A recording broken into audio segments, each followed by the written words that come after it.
આજરોજ વલસાડના મોગાભાઈ હોલ ખાતે નવરાત્રિની ઉજવણીના ભાગરૂપે જિલ્લા પોલીસ વડાની ઉપસ્થિતિમાં શાંતિ સમિતિની બેઠક યોજાઈ. તારીખ 1 ઓક્ટોબર મંગળવારના રોજ 3 કલાકની મળતી માહિતી મુજબ વલસાડ ખાતે નવરાત્રિની ઉજવણી પહેલા વલસાડ પોલીસે શાંતિ સમિતિના સભ્ય, નવરાત્રિ આયોજક, દશેરા આયોજક, ડીજે સંચાલકો, ઓર્કેસ્ટ્રા સાથે આજરોજ મોગાભાઈ હોલ સ્ટેડિયમ ખાતે નવરાત્રિ તથા દશેરા તહેવાર નિમિત્તે વલસાડ જિલ્લા પોલીસ વડા ડોક્ટર કરણરાજ વાઘેલા તથા પ્રાંત અધિકારી આસ્થા સોલંકીનાઓની અધ્યક્ષતામાં શાંતિ સમિતિની બેઠકનું આયોજન કરવામાં આવી હતી, જેમાં નિયમોનું ચુસ્તપણે પાલન કરવા જણાવવામાં આવ્યું હતું.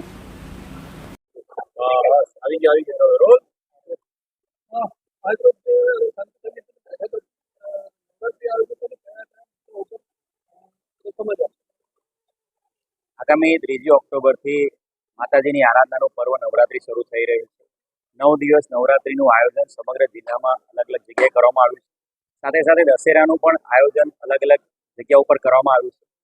નવરાત્રિના તમામ આયોજકો, તમામ ધર્મના, તમામ વર્ગના લોકો સાથે શાંતિ સમિતિ મિટિંગ વત્તા આયોજકો સાથેની મિટિંગનું જિલ્લા વહીવટીતંત્ર દ્વારા આયોજન કરવામાં આવ્યું. આ મિટિંગમાં ડીવાયએસપી, તમામ વલસાડ ડિવિઝનના થાણા અધિકારી, સાથે સાથે આસિસ્ટન્ટ કલેક્ટર અને મામલતદારશ્રીઓ પણ હાજર રહ્યા હતા અને નગરપાલિકાના અધિકારી પણ હાજર રહ્યા હતા.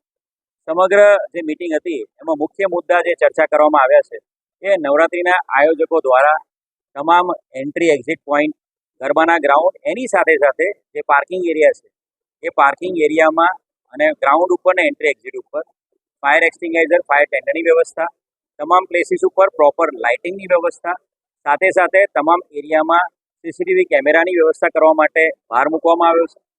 આની સાથે સાથે જે પણ ઇલેક્ટ્રિફિકેશન કામ જે કરવામાં આવી રહ્યું છે ગ્રાઉન્ડ ઉપર કે સ્ટેજ ઉપર, એ ઇલેક્ટ્રિસિટીના કામ જે છે એને પ્રોપરલી કરવામાં આવે એ બાબતે ઇલેક્ટ્રિસિટી ડિપાર્ટમેન્ટ દ્વારા સર્ટિફિકેટ પણ આપવામાં આવે, જેથી કરીને વરસાદની સિઝનમાં શોર્ટ સર્કિટના કારણે કોઈ જાનહાનિ ના થાય એ બાબતે પણ ગરબાના આયોજકોને સૂચના આપવામાં આવી છે. આ ઉપરાંત જિલ્લા વહીવટીતંત્ર દ્વારા જે 2 ઓક્ટોબરે સ્વસ્થાયી સેવા અભિયાન ચાલુ કરવામાં આવ્યું છે અને જે આ અભિયાન છે સમગ્ર રાજ્યમાં સ્વસ્થાયી સેવા 2024 સમગ્ર રાજ્યમાં 31 ઓક્ટોબર સુધી ચાલવાનું છે. તો એ અભિયાનમાં તમામ નવરાત્રિના આયોજકો પણ જોડાય અને 2 ઓક્ટોબર એક જ દિવસ નહીં પણ સમગ્ર નવરાત્રિના 9 દિવસ પોતાના ગ્રાઉન્ડ ઉપર પ્રોપર સફાઈ રાખે.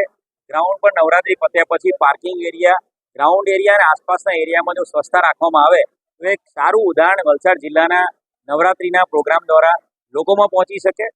આ ઉપરાંત એક વલસાડ જિલ્લા પોલીસ તરફથી એક નવતર અભિગમ કરવામાં આવ્યો છે.